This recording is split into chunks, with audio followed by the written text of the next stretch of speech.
ಸಾರಿಗೆ ನಿಗಮದ ಎಲ್ಲ ವೀಕ್ಷಕರಿಗೂ ವಂದನೆಗಳು. ಇವತ್ತು ಬೆಳಗ್ಗೆ 11 ಗಂಟೆಗೆ KSRTCಯ ಕೇಂದ್ರ ಕಚೇರಿಯಲ್ಲಿ ಮಾನ್ಯ ರಾಮಲಿಂಗಾರೆಡ್ಡಿಯವರ ನೇತೃತ್ವದಲ್ಲಿ ಉನ್ನತ ಮಟ್ಟದಲ್ಲಿ ಒಂದು ಸಭೆ ನಡೆಯಿತು. ಆ ಸಭೆ ನಮಗೆ ಅಕಸ್ಮಾತ್ 12 ಗಂಟೆಗೆ ಸಿಕ್ತು. 1 ಗಂಟೆವರೆಗೂ ನಾವು ಮಾತನಾಡಿದ್ವಿ.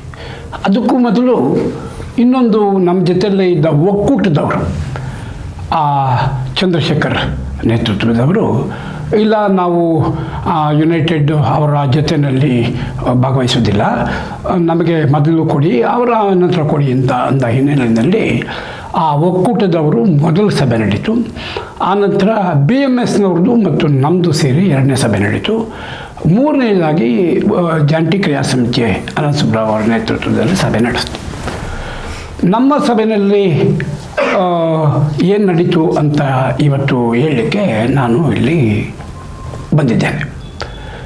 ನಾವು ನೇರವಾಗಿ ಈ ಸಾರಿ ರೈಟಿಂಗ್ನಲ್ಲಿ ನಮ್ಮ ವಾದ ಏನು, ನಮ್ಮ ವಿಚಾರ ಏನು ಅನ್ನೋದನ್ನು ನಾವು ಕೊಟ್ಟಿದ್ವಿ. ನಮ್ಮ ವಾದ ಏನು ಅಂತಂತಂದರೆ, ಈ ಸಾರಿ ಸಾರಿಗೆ ಸಂಸ್ಥೆಯ ವೇತನ ಹೆಚ್ಚಳ ಆಗಬೇಕು. ವೇತನ ಯಾವತ್ತಿನಿಂದ ಅನ್ನೋದು ಒಂದು, 3ನೇದಾಗಿ ಹಿಂಬಾಕಿ ವೇತನ ಕೊಡುವ, ಈ 3 ಮುಖ್ಯವಾದ ಸಬ್ಜೆಕ್ಟ್ಗಳು. ನಾನು ಮೊದಲಿಂದ ಹೇಳ್ತಾ ಇದ್ದೆ, ಈ 3 ಸಬ್ಜೆಕ್ಟ್ಗಳು ಮುಖ್ಯ ಆದರೂ ಸಹ ಮ್ಯಾನೇಜ್ಮೆಂಟು ಅಥವಾ ಸರ್ಕಾರ ಏನು ಆಫರ್ ಕೊಟ್ಟಿದೆ ಅದರ ಮೇಲೆ ನಾವು ಬಾರ್ಗೈನ್ ಮಾಡೋಣ ಮತ್ತು ಕೆಲವು ತಿದ್ದುಪಡಿಗಳನ್ನು ಮಾಡಿ ಆನಂತರ ಒಪ್ಕೊಳ್ಳೋಣ ಅನ್ನೋದನ್ನು ನಾನು 26ನೇ ತಾರೀಕು ಮುಖ್ಯಮಂತ್ರಿಗಳ ಸಮಕ್ಷಮದಲ್ಲಿ ನಡೆದಾಗಲೇ ಹೇಳಿಬಿಟ್ಟಿದ್ದೆ. ಅದನ್ನು ಈಗ ಮತ್ತೆ ಪ್ರಸ್ತಾಪ ಮಾಡಿ ಮ್ಯಾನೇಜ್ಮೆಂಟು ಅಧಿಕೃತವಾಗಿ ನಮ್ಮ ಮುಂದೆ ತಮ್ಮ ಆಫರ್ ಏನು ಅನ್ನೋದು ಹೇಳಿಲ್ಲ. ಇವತ್ತು ಈಗ ಹೇಳಿದರೆ ನಾವು ಅದರ ಮೇಲೆ ಒಂದು ಬಾರ್ಗೈನಿಂಗು ಚರ್ಚೆ ಮಾಡ್ಬೋದು ಅಂತ ಹೇಳಿದರೆ ಹಿನ್ನೆಲೆಯಲ್ಲಿ MD ಅಕ್ರಮ್ ಪಾಷಾರವರು ಈಗ 2 ಇಶ್ಯೂ ಮುಖ್ಯಮಂತ್ರಿಗಳಿಂದ ಕ್ಲಿಯರ್ ಆಗಿದೆ. ಒಂದು 26 ಏಪ್ರಿಲ್ನಿಂದ ವೇತನ ಹೆಚ್ಚಳದ ಅವಧಿ, 2ನೇದು 14 ತಿಂಗಳ ಹಿಂಬಾಕಿ ಪಾವತಿ ಮಾಡೋದು ಇದೆ. ಆ ಮಿತಿನಲ್ಲೇ ನೀವು ಮಾತಾಡಬೇಕು ಅಂತ ನಮಗೆ ಹೇಳಲಿಕ್ಕೆ ಬಂದರು. ಆದರೆ ಆಗ ನಾನು ಸ್ಪಷ್ಟವಾಗಿ ಹೇಳಿದೆ, ಆಯಿತು ಅವೆರಡು ವಿಚಾರ ಬಿಡಿ, ಆ ವಿಚಾರಕ್ಕೆ ನಾವು ಮಾತಾಡ್ತೇವೆ, ಎಷ್ಟು ಪರ್ಸೆಂಟೇಜ್ ಜಾಸ್ತಿ ಮಾಡ್ತೀರಿ ಅನ್ನೋ ಒಂದು ವಿಷಯ ಹೇಳಿಲ್ಲ ಅಂತಂದರು.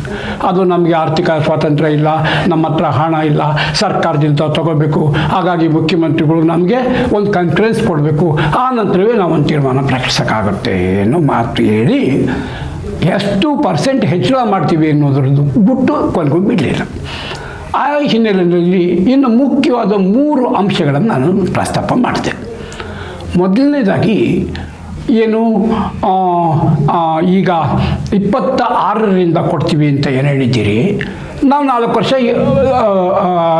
ಅವಧಿ ಪೈಕಿ 2 ವರ್ಷ ಬಿಟ್ಟಂಗಾಗಿದೆ. 24ರಿಂದ ಮಾಡಬೇಕಾದ್ರೆ ನೀವು 26ರಿಂದ ಮಾಡ್ತೀವಿ ಅನ್ನೋದಾದರೆ ಸರಿ, ನೀವು 26ರಿಂದ 30ರವರೆಗೂ ಅನ್ನೋ ಬದಲಾಗಿ 26ರಿಂದ 28ಕ್ಕೆ ಈ ಸಾರಿ ಅವಧಿ ಆಗಲಿ.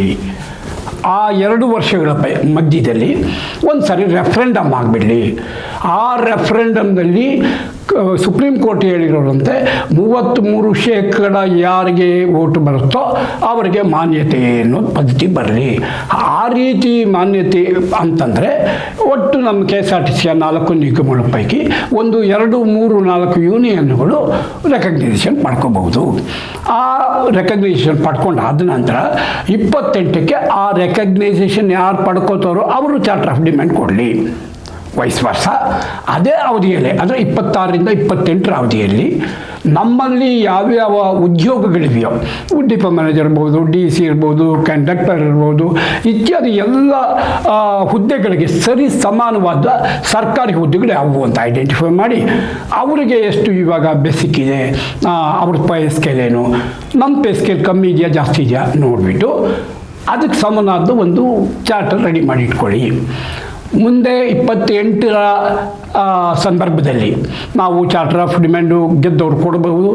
ಮತ್ತು ಈಗಾಗಲೇ ಇದೊಂದು ರೆಡಿ ಮಾಡ್ಕೊಂಡಿರ್ಬೋದು, ಯಾವುದು ಆಯೋಗದ ಮೂಲಕ ಸಮಾನ ವೇತನ ಕೊಡೋ ವಿಚಾರ. ಇದರಲ್ಲಿ ಯಾವುದಾದ್ರೂ ಒಂದು ಮಾಡಿ. ಒಂದೇ ಹೇಳ್ತೇನೆ, 28ಕ್ಕೆ ಜನರಲ್ ಎಲೆಕ್ಷನ್ ಇದೆ. ನಮಗೆ ಆವಾಗ ಹಿಂಡುವ ಶಕ್ತಿ ಜಾಸ್ತಿ ಇರುತ್ತೆ.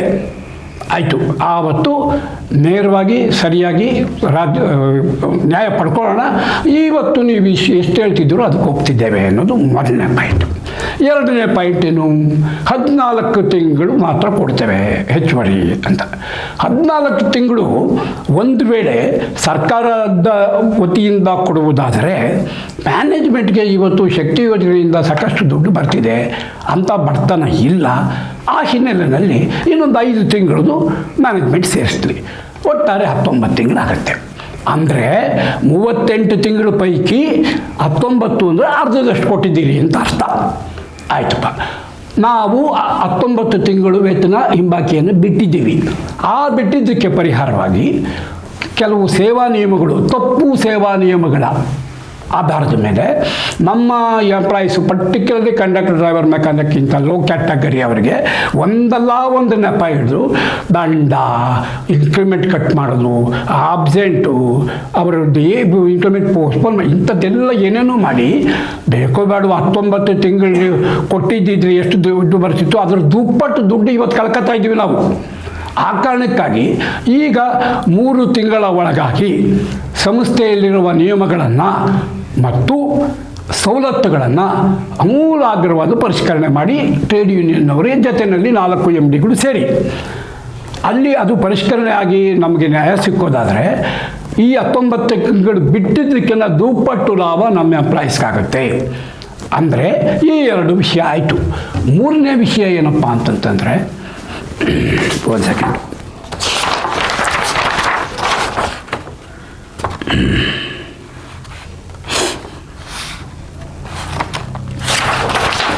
ವೇತನ ಹೆಚ್ಚಳ. ವೇತನ ಹೆಚ್ಚಳ 2023ರಲ್ಲಿ ನಾವು ಜಂಟಿ ಕ್ರಿಯಾ ಸಮಿತಿಯ ಭಾಗವಾಗಿದ್ದಾಗ 20% ಮಿನಿಮಮ್ ಕೊಡಲೇಬೇಕು ಅಂತ ಹೇಳಿ ನಾವು ಪಟ್ಟಿ ಹಿಡಿದು ಕೂತ್ವು. ಆ ಸಂದರ್ಭದಲ್ಲಿ ಮ್ಯಾನೇಜ್ಮೆಂಟು 14%ಗೆ ನಿಂತೋಯ್ತು. ಆ ಅಗತ್ಯ ಜಗ್ಗಾಟದಲ್ಲಿ ನಮ್ಮ ಜೊತೆಯಲ್ಲಿದ್ದ ಜಂಟಿ ಕ್ರಿಯಾ ಸಮಿತಿಯ ಮಿಕ್ಕವರೆಲ್ಲ ವಾಕೌಟ್ ಮಾಡಿ ಆಚೆಗೂ ಹೋದ ಮೇಲೆ ಆವತ್ತಿನ 2ನೇ ದಿವಸ ಬೆಳಗ್ಗೆ ಆಗಿನ ಸಾರಿಗೆ ಮಂತ್ರಿ ಶ್ರೀರಾಮುಲು ಅವರು 15% ಅನೌನ್ಸ್ ಮಾಡಿದರು. ಆಮೇಲೆ ನೌಕರರು ಸಂಘಗಳು ಎಲ್ಲವೂ ಅನಿವಾರ್ಯವಾಗಿ ಅದನ್ನು ಒಪ್ಪಿಕೊಂಡ್ರು, ಏನಿಲ್ಲ ಆಯಿತು. ಈ ಹಿನ್ನೆಲೆಯಲ್ಲಿ ಇವತ್ತು ಮ್ಯಾನೇಜ್ಮೆಂಟಿಗೆ ಆ ಒಂದು 20% ಕೊಡುವ, 14-15 ಏನು ಕೊಟ್ಟಿದ್ರಲ್ಲ, 20% ಕೊಡುವ ಆರ್ಥಿಕ ಶಕ್ತಿ ಇದೆ. ಸಂಸ್ಥೆ ಆರ್ಥಿಕ ಪರಿಸ್ಥಿತಿ ಸುಸ್ಥಿತಿನಲ್ಲಿದೆ. ನಾವು ಹೆಚ್ಚಿನ ಶ್ರಮ ಹಾಕಿ ಸರ್ಕಾರದ ಯೋಜನೆಗಳನ್ನಾಗಲಿ ಸಂಸ್ಥೆಯ ಕಾರ್ಯಾಚರಣೆಯನ್ನಾಗಲಿ ಭಾಳ ಜವಾಬ್ದಾರಿಯಿಂದ ಮಾಡ್ತಾಯಿದ್ದೀವಿ. ಈ ಹಿನ್ನೆಲೆಯಲ್ಲಿ ಯಾವುದೇ ಕಾರಣಕ್ಕೂ 20% ವೇತನ ಈಗಿನ ಹೊಸ ಬೇಸಿಗೆಗೆ ಮಾಡಿದರೆ ಬಹುಶಃ ಎಲ್ಲ ನೌಕರರು ನಾವು ಸಂತೋಷ ಪಡ್ತೇವೆ ಮತ್ತು ಒಂದು ಆಶ್ವಾಸನೆ ಕೊಡ್ತೇವೆ. ನೀವು ಹೇಗೆ ನಮಗೆ ಬೆನ್ನು ತಟ್ಟಿ ನಮ್ಮ ಸಂಬಳ ಸವಲತ್ತುಗಳು ಇತ್ಯಾದಿ ಬಗ್ಗೆ ಒಂದು ಜನರಸ ನಡ್ಕೋತಿರೋ, ನಾವು ಹೆಚ್ಚು ಉತ್ಸಾಹದಿಂದ ಹೆಚ್ಚು ಆದಾಯ ತಂದು ಸಂಸ್ಥೆಗೆ ಇನ್ನೂ ಅಷ್ಟು ಒಂದು ಹೆಸರು ಬರೋ ರೀತಿ ನಡ್ಕೋತೀವಿ ಅಂತೇಳಿ ನಾವು ಹೇಳಿದ್ವಿ. ಇದು ಅಲ್ಲಿ ನಡೆದ ವಿಚಾರ. ಇನ್ನು ಕಡೆಯದಾಗಿ ಒಂದು ಮಾತು ಹೇಳ್ತೇನೆ. ನಾನು ಇದಕ್ಕೆ ಮಂತ್ರಿಗಳು ಅವರು ಏನು ಹೇಳಿದ್ರು, ಹೆಚ್ಚು ಕಮ್ಮಿ ಆಲ್ಮೋಸ್ಟ್ ಅಲ್ಲಿ ಎಲ್ಲ ಒಪ್ಪಿ ನಾವು ಮುಖ್ಯಮಂತ್ರಿಗಳ ಜೊತೆಯಲ್ಲಿ ಈ ವಿಚಾರ ಎಲ್ಲ ಚರ್ಚೆ ಮಾಡಿ ಒಂದು ಅನೌನ್ಸ್ಮೆಂಟು ವಿತಿನ್ 7 ಡೇಸ್ನಲ್ಲಿ ಅನೌನ್ಸ್ ಮಾಡ್ತೇವೆ ಅನ್ನೋ ಮಾತು ಹೇಳಿದ್ದಾರೆ. ಮತ್ತು ಸಾಧ್ಯವಾದರೆ ಏನಾದರೂ ಇನ್ನೂ ಡಿಸ್ಕಷನ್ ಮಾಡೋಕ್ಕೆ ಇದ್ದರೆ ಮುಖ್ಯಮಂತ್ರಿಗಳ ಮುಂದೆ ಇನ್ನೊಂದು ಸಭೆಯನ್ನು ಕರಿತೀವಿ ಅಂತ ಹೇಳಿದ್ದಾರೆ. ಅದೇನೇ ಆಗ್ಬೋದು. ಆದರೆ ಒಟ್ಟಾರೆ ಇದೆಲ್ಲ ಏನಾಯಿತು ಅಂತೇಳಿ ನಾವು 3 ಗಂಟೆವರೆಗೂ, ಅಂದರೆ ಮುಂದಿನ ಸಭೆಯವರು ಈಚೆ ಬರ್ತಾರೆ, ಆ ಒಟ್ಟಾರೆ ವಾಟ್ ಡಿಡ್ ಹ್ಯಾಪಂಡ್ ಅಂತ ತಿಳ್ಕೊಳ್ಳೋಕ್ಕಾಗಿ 3 ಗಂಟೆವರೆಗೂ ಅಲ್ಲಿ ಈಚೆನೇ ಕಾಯ್ತಾ ಇದ್ವಿ. ಪ್ರೆಸ್ನವ್ರು ಕಾಯ್ತಿದ್ರು. ಆದರೆ 3 ಗಂಟೆವರೆಗೂ ಅವರು ಹೊರಗೆ ಬರಲಿಲ್ಲ. ಇದುವರೆಗೂ ಮೀಟಿಂಗ್ ಮುಗಿದ ತಕ್ಷಣ ಈಚೆ ಪ್ರೆಸ್ನವ್ರು ಕಾಯ್ತಿದ್ವಿ. ಏನೂ ಆಗಲಿಲ್ಲ, ಮುಂದಕ್ಕೆ ಹೋಯ್ತು, ಇದು ಕತೆ ಬಗ್ಗೆ ಹೇಳ್ತಿದ್ವಿ. ಸರ್ ಏನು ಹೇಳ್ತಾರೆ ನೋಡೋಣ ಅಂತ ನಾವೆಲ್ಲ ಕಾಯ್ತಿದ್ವಿ. ಬರಲಿಲ್ಲ, ಹೊರಗೆ ಕೂತಿದ್ರು. ಬದಲಾಗಿ ಮಿನಿಸ್ಟ್ರು ಹೊರಟೋದ್ರು, ಶನಿವಾರ ಅರ್ಧ ದಿವಸ ಆದ್ರಿಂದ ಎಲ್ಲ ಎಂಪ್ಲಾಯೀಸ್ ಹೊರಟೋದ್ರು, MD ಹೊರಟೋದ್ರು, ಇವರು ಒಳಗೆ ಕೂತಿದ್ರು. ನಾವು ಕಾಯ್ದು ಬಿಸಿಲಿನಲ್ಲಿ ವಾಪಸ್ ಬಂದ್ವಿ. ಅದರ ಅರ್ಥ ಏನು ದಿಟ್ಟಿಲ್ಲ. ಆದ್ದರಿಂದ ಇಲ್ಲಿ ವಾಟ್ ಎವರ್ ಮೇ ಬಿ, ನಾನು ಯಾರ ಬಗ್ಗೆ ಏನು ಹೇಳಲ್ಲ, ಏನಾದರೂ ತೀರ್ಮಾನ ಆಗಿರಲಿ. ಖಂಡಿತವಾಗಿ ಈ ಸಾರಿ ಮುಖ್ಯಮಂತ್ರಿಗಳ ನೇತೃತ್ವದಲ್ಲಿ ಅನೌನ್ಸ್ಮೆಂಟ್ ಆಗಬೇಕು, ಆಗುತ್ತೆ.